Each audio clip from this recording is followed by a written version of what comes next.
Hi, my name's Lisa, the lady in red. This channel is called Life with Lisa. My husband was going to write a book, Life with Lisa. I wonder what that would read. There's different opinions and different sides of the story with everybody, so it could be pretty interesting. Um, Let me see. Some of you might know me because I ran a tax business for 20 years. Um, Lisa Talks Tax Service. I was H&R Block's competition. I ran it from my home. I remember I took a class on a home class. At that time, they sent you the computer. A home class for a computer specialist. I did that, got straight A's. Because in high school, I wanted to work on the computers back in the 80s. But unless you were smart, you couldn't use them. And believe me, I passed by the skin of my teeth.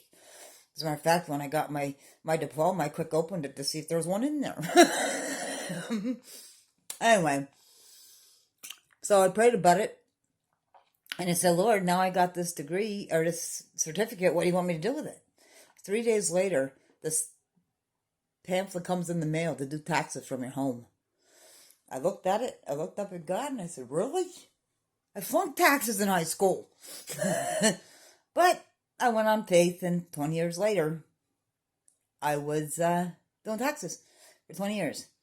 And then I dropped off the face, and people of the face of outside, and people probably wanted to know what happened to me. In 2009, I was diagnosed bipolar. I literally lost my mind.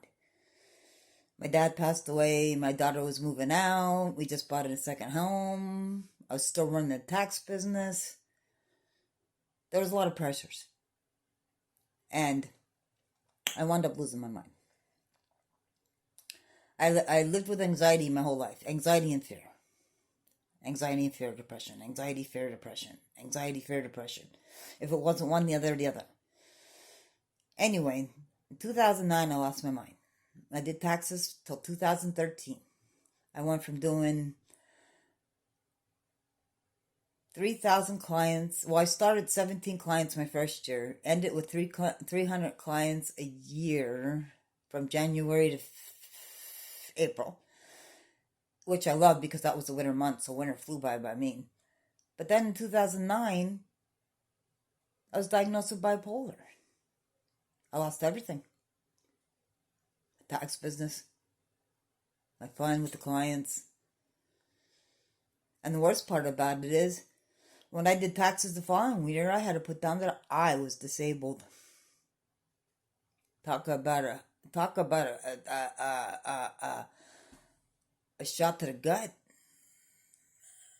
But anyway, let's get back to the bipolar thing. Boy, is that a money racket.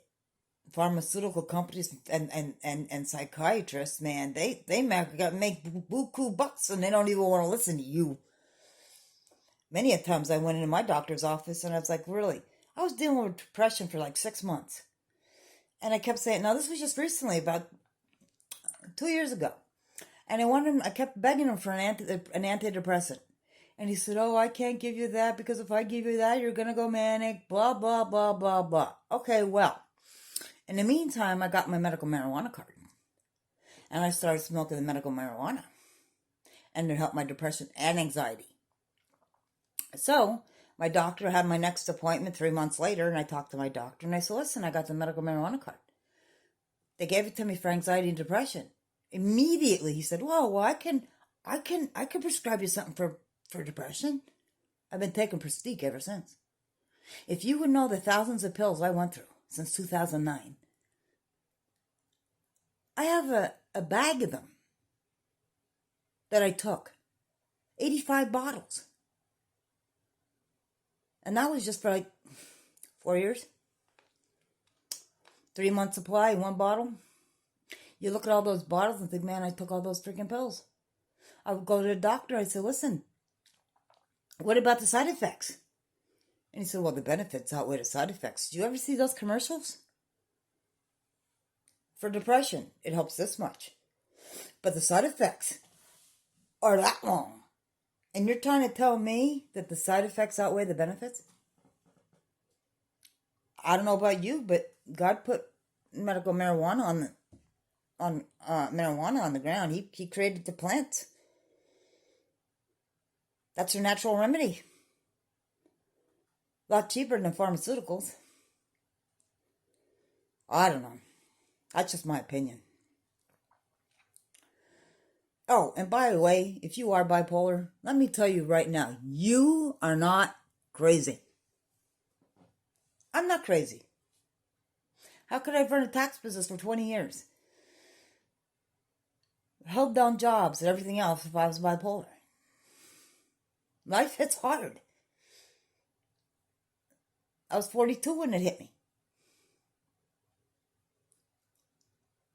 And my life hasn't been the same since until now. Now I can talk about it. Now I can laugh about it. And now I hope I inspire somebody else to realize if you were diagnosed bipolar 1 with psychosis, which I was diagnosed with, there is a hope in the future for you. Stay smiling. Keep happy. And if you're bipolar, so am I. And I hope you enjoyed this channel. And I hope you enjoyed me. And until my next video, please like, subscribe, and share if you want. I love yous. Remember, you're not crazy if you're bipolar. I'm telling you right now, take it from somebody who knows. Love yous.